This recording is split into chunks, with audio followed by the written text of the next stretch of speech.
Steel and gold, or also referred as two-tone, has never really been a go for me. And it also hasn't really been a go for a lot of the people, and that's why watches have removed steel and gold watches from their collection, except I guess for Rolex and now for Tudor. I hope this is really focused, but if not, in today's episode we're going to be talking about this Tudor Black Bay Heritage two-tone, and we're also going to be talking about since when did a watch go from tool to cool. What's going on, everybody? Welcome back to the channel and welcome back to another video. Quickly want to ask you to like the video, subscribe to the channel and hit the bell icon to turn on the notification so you never miss when I drop a new video. Now, for Tudor to release a two-tone watch was a pretty bold move. Tudor has been on the rise for the better part of a decade now, and they have had tremendous success, international success, because of their big brother. And Tudor feels like because of their big brother and because of the love they've received in the last years, they can drop one of these. Now, this watch is not a new watch for Tudor. It's been released a couple of years ago. I did not have a channel back then. I do now, so. But this watch is no different than any other Tudor Black Bay Heritage. It is also a 41mm stainless steel with polished and satin finish,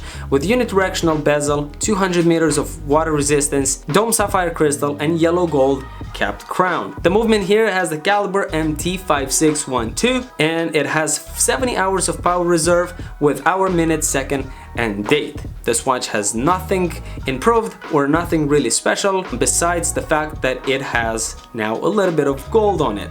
Now, if we look at what Tudor says about their gold, is that they call it gold capped or gold capped components. But what you might know, this technique from the vintage watch world is gold fill. In the case of the crown, there is about 0.6 millimeters of gold, and in the case of the links, there is about 0.25 millimeters of gold. Both the end links at the bezel are solid gold. Now, one of the coolest things about this watch that I haven't really thought of before, when I'd see pictures of it, I would just get turned off immediately because of this combination and because of this add-on gold thing. But the combination of black in the bezel and the dial and the yellow all around it and the crown and the strap, it just makes it look really nice. I have not really paid attention so much at it before, but now that I look at it and I wear it on my wrist, I think this combination is really interesting. It is very different and it is very unique. Now, some people on my channel commented before when I talked some bad stuff about the Explorer 1 from Rolex in two-tone, the new one that they gave us. And because that is considered a field watch and because it has such a deep history of being a tool watch, I've completely trashed the new one. Now, people told me that not every dive watch or not every tool watch actually ends up being put to work.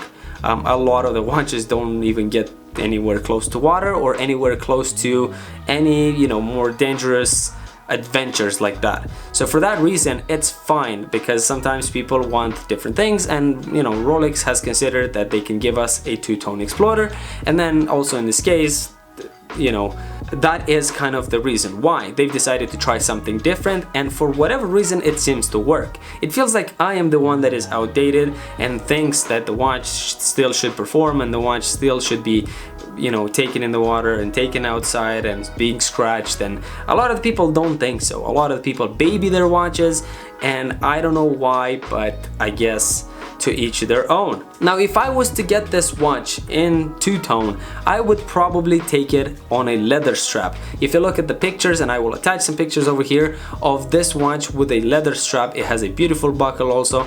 I think it looks a lot better because it takes away from the flashiness of the two-tone. I feel like the bracelet, two-tone bracelet, is just a little bit too much for me, for my preferences and for my style and for the way I wear my watches.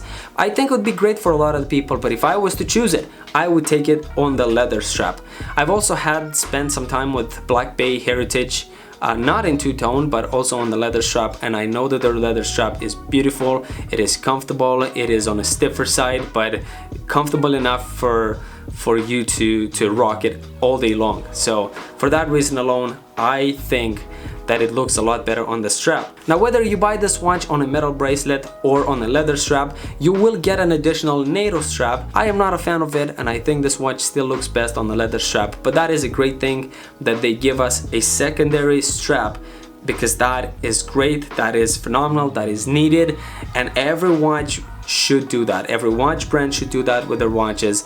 and I've preached that numerous times in my videos, and I will never stop. Now this watch retails for about $3,900 on a leather strap and about $4,600 on a metal bracelet. But if you don't really care about leather or metal strap, I would probably advise you to go with the metal, because there's just more value in it, and you can always get a leather strap separate of this, and also you can buy any other leather strap and put this watch on. It would look great. But if anytime you want to go back to this look, then you have the bracelet, and if you want to buy the bracelet separate, then the bracelet costs a lot more money. So if you are not really sure of what to get, I would probably say go for the bracelet. But if the difference in money for you is big, then a leather strap is just phenomenal. Like, I love it, and I think it's a great strap. So don't be afraid. I suggest you to go do that. Now please let me know, what do you guys think of this Tudor Black Bay Heritage in two-tone? Do you think it was a success for Tudor? Do you think they should have released it or not? And also please let me know down in the comments below, what do you guys think in general of two-tone watches? Do you think they're nice? Do you think they should be a part of our community? Do you think that watches or watch brands should release more two-tone watches, or no? I would really love to know what you guys think of it.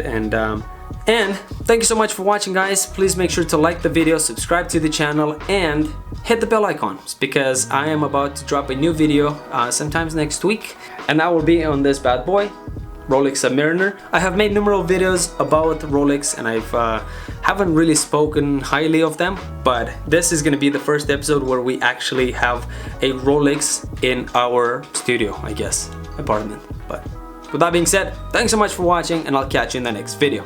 Take care.